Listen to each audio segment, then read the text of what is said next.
welcome to my channel. My name is Annie. In my last video I talked about the first 4 stories in Stephen King's Night Shift, which included Jerusalem's Lot, Graveyard Shift, Night Surf, and I Am Doorway. In this video I will be talking about the next 4 stories in Stephen King's Night Shift, which include The Mangler, The Boogieman, Gray Matter, and Battlefield. As I mentioned before in my last video, there are 20 stories in this collection. So in order to not have a video go on forever and ever, I decided to break it up into 5 videos where I will be talking about 4 stories in each video. So here is part 2 of my report card on Stephen King's Night Shift.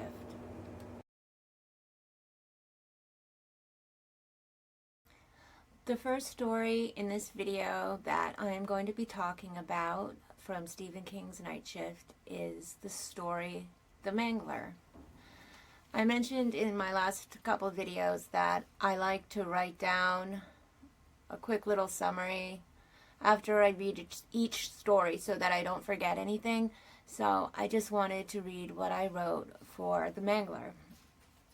I wrote, "The story begins with police officer Hutton investigating the scene of a horrific accident that occurred at the Blue Ribbon laundromat in which a worker, Mrs. Frawley, had been sucked through and killed by the ironer and folder machine. The incident is so gruesome, it caused Hutton, who's been a police officer for 14 years, to puke for the first time.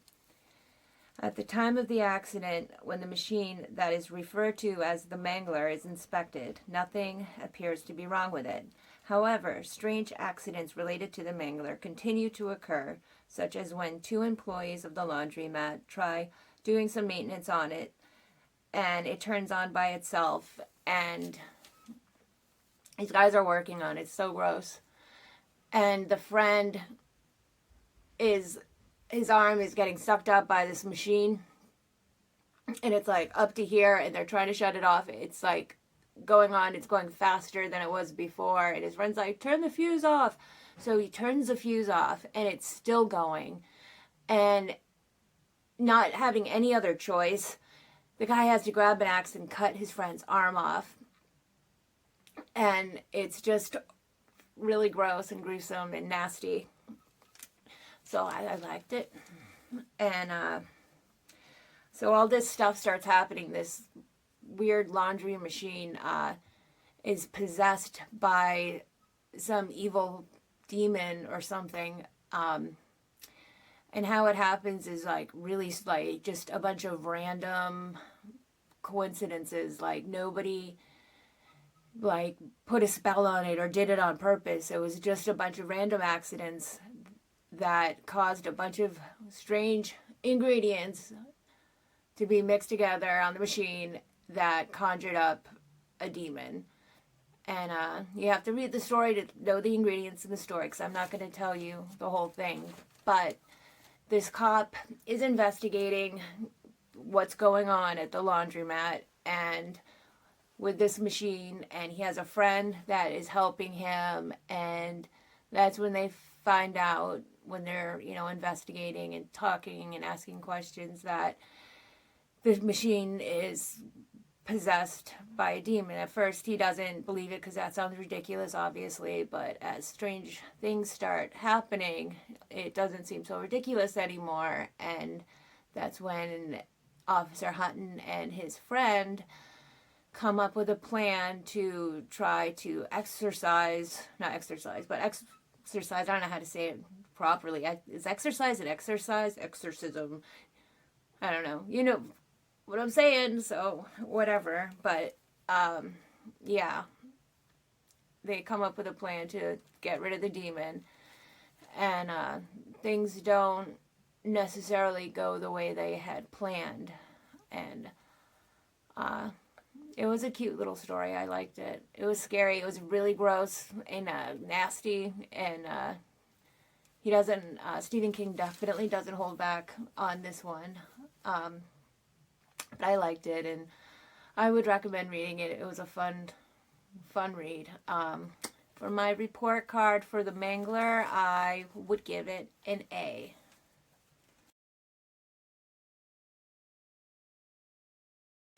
The next story that I will be talking about is the Boogieman. The Boogeyman is about a 28-year-old man who is in a psychiatrist's office lying on the couch, and it's his first visit, and he's there for a one-time only visit to get something very important off his chest. Now, the main character, his name is Lester, and he believes that he killed his 3 young children. And he continues to tell the doctor his story, which is, he married young, and when they had their first son, Danny, when he was a toddler, he cried out, "Daddy, Boogeyman, Daddy." And he just figured that's, how kids go through that phase where they're thinking some things under the bed or in the closet, and he ignored it. And he was also a very hard-ass parent. He didn't believe in coddling his children. He wanted his children to be tough. He did not want his kids to be considered sissies. So that's his words. So he was really into the tough love approach to parenting. So he ignored Denny, his son Denny, when he would cry out Boogeyman. Soon enough, Denny ends up dead, and his death is, I think they said it was SIDS, the sudden infant death syndrome, which he thought was a little odd, but so they also have a daughter, and Shirley, and she's a year younger than Denny.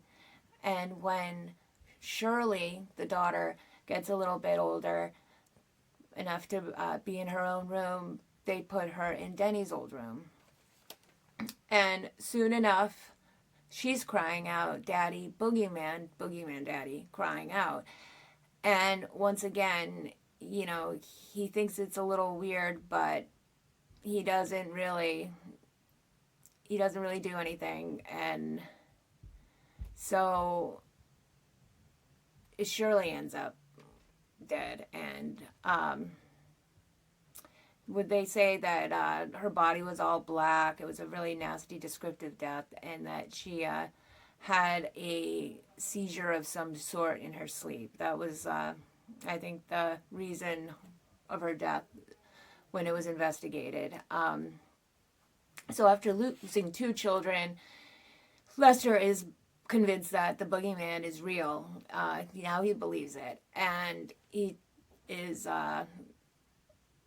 really against his wife, who wants to have a baby. She wants to have another baby after losing her first 2, and he doesn't want to after losing the first 2, but she ends up getting pregnant. Even though she supposedly has an IUD, she ends up getting pregnant with their 3rd baby, and he is so upset that he says, "I'm not going to have anything to do with this one. I don't care. I'm not getting close to it.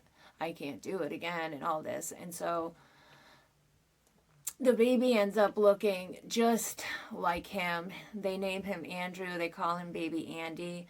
And he ends up falling in love with Baby Andy, even in spite of himself. So Baby Andy is his favorite, and they decide to get out of the house that they had been living in because they had too many bad memories, and they move into a nice home, and everything for about a year is going really great. It's actually the happiest him and his wife have been since they've been married, and it doesn't last long, and strange things start happening again. And when Baby Andy is in his room, he starts crying out, "Boogeyman, Boogeyman, Daddy." And Lester's so freaked out. He's like, "What?" He goes and checks and sees what's going on. And he sees the Boogeyman. He actually catches him strangling his son, snapping his neck. So he gets all freaked out, and he just runs out of the house, and he goes to an all-night diner and drinks 6 cups of coffee. And then he finally comes back. He just goes right for the phone and calls the police and, tells them that, his son's dead. And when they investigated, they said that he had tried crawling out of his crib and broke his neck, and that was how baby Andy died. But obviously, Lester knew the truth and knew that the boogeyman had killed his son. And so he's talking to the therapist, and he's, reflecting back, and he's like, if I just believed my kids, it's like his fault, because if he had believed Denny back when about the boogeyman being real, then his kids would be alive. So he carries all this guilt with him. And, the therapist is listening, and he's like, listen, you got a lot of problems. I think, wouldn't be a bad idea if you saw me twice a week. Why don't you go talk to my secretary and make some appointments? And so he's like, oh, all right. And he goes to make the appointments, but when he goes out there, there's nobody there. There's no secretary. She's gone. I don't know if she went to lunch or the bathroom, but she wasn't there. So he goes back to the office to be, hey, your secretary's not there. But when he goes back to his office, the doctor's not there either, and there's nowhere that he could have been. He couldn't have left without Lester seeing him, because he was like right outside his office, and there was nowhere to go. So it was really weird and bizarre that the doctor's like not in his office, and when he looks, he sees that the closet door, which had been closed the whole time he was just in there, was opened just a crack. And that is where I'm going to stop, because you should read the story so you can get the ending, because it's really good and it was an awesome story. I really liked it. This was one of my favorites. It was really well done, and I will give the Boogeyman an A+, because I liked it that much.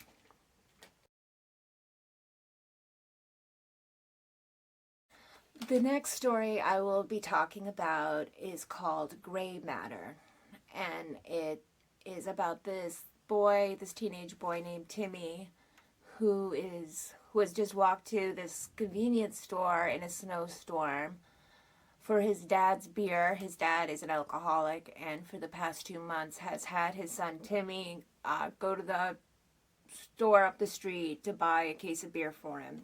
So he's in there every night, and he knows the people that are working there, and it's a familiar environment. But this day when he walks there, he's like very scared and upset and crying, and he talks to the owner of the store. I believe his name is Henry, and he tells him that his dad is really, really sick, and he's scared, and he needs help. And so he tells Henry the story, which is really weird and bizarre, but he tells him how his dad drank some bad beer that was smelly and gross, and it had this gray, nasty film on it. But his dad drank it anyway because he's an alcoholic and it was beer, so he drinks it anyway. And afterwards, he starts getting these really bizarre symptoms where his father is really like sensitive to the light and has to like put blankets over all the windows, and like even a crack of light from a door bothers him. So he becomes sensitive to light. He starts like morphing into this gray like goo jelly like thing where he doesn't have use of his fingers because his hands are all like melted together. And he also never leaves his chair. All he does all day is sit in his chair and watch TV. And Timmy says he's never even seen him get up at all. And he was wondering what his father, who has been acting really strange, and his body's been like morphing into this thing, and he's been smelling really, really like nasty and rancid and rotten.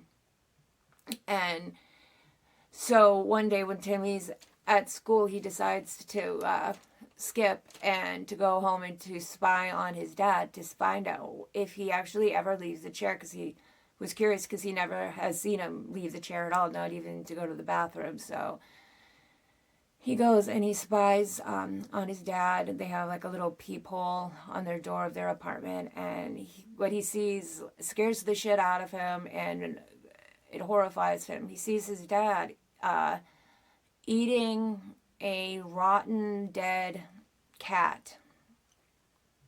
And so that is what brought him to the store on this particular day, so upset. And so the owner, Henry, he listens to his story and he decides that he's going to go to check things out. And he tells the other guys, let's get a case of beer together. We're going to go over to Timmy's house and see what's going on. And so Henry and a few of his friends, I think he's an older man too, a few of his older friends, they go along, and he brings his gun with him for protection, and because he doesn't know what he's walking into.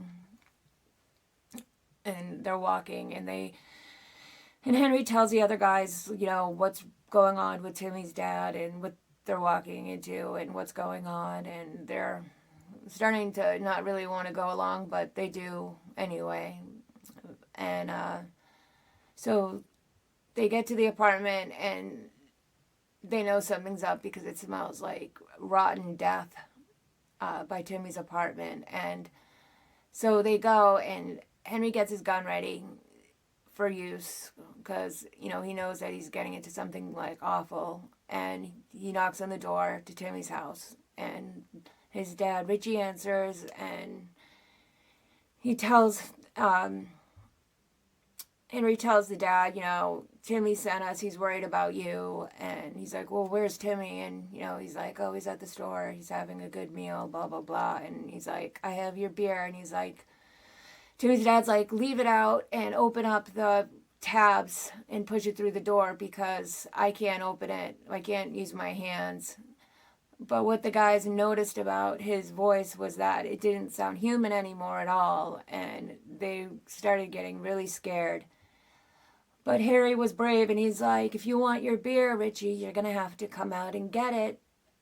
And so when he opens the door, the two other men that were with Harry are so scared and like terrified at the sight of him that without a thought, they book it out of there as fast as they can. And on the way down the stairs, out of there, they hear 3 gunshots. Now, I'm going to stop there so that you can read the story and find out if Henry was able to kill whatever used to be of Richie's dad, or did he become a victim of the gray matter.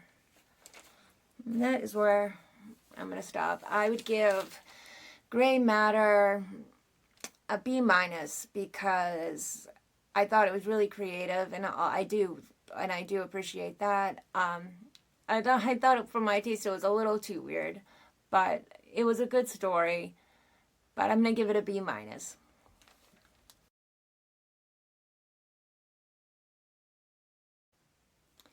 The last story that I'm going to be talking about in this video is called Battleground. I'm just going to read what I wrote for it. It's like real quick. It was a real short story. But John Renshaw is a professional assassin who has just returned home to his penthouse apartment from a job in which he had to kill a toy maker. He finds a package has been delivered to his penthouse apartment. The writing on the package looks familiar, but he can't quite yet place it. Very cautiously, he opens the package to find a G.I. Joe footlocker with Green Army men.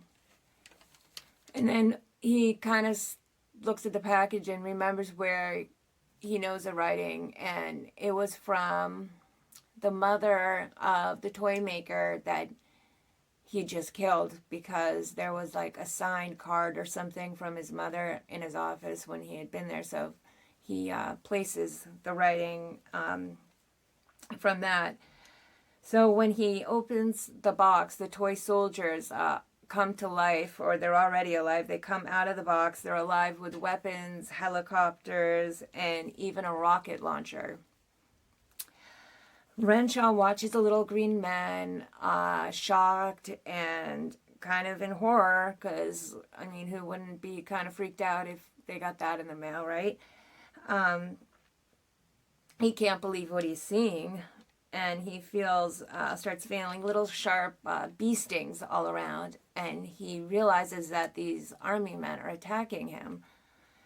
And he's a military man, so all his survival instincts kick in, and his living room literally becomes a battleground. That's the name of the book. But his living room or whatever becomes, his whole apartment becomes a actual battleground, and he's just trying to survive and outsmart the army men who have their own intelligence, and it's a really cool story. I really liked it a lot. I'm going to end with that, but it was definitely one of my favorites. I really liked it. I liked the idea, and I thought it was really entertaining.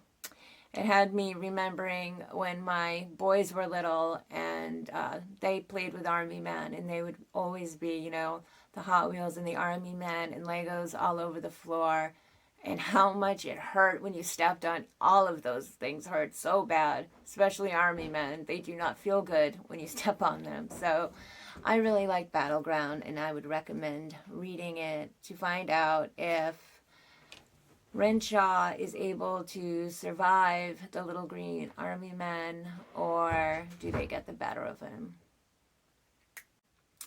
For my report card, I give Battleground an A+. So that concludes part 2 of my report card on Stephen King's Night Shift. I really hope you enjoyed this, and stay tuned for part 3, where I will discuss the next 4 stories in this collection.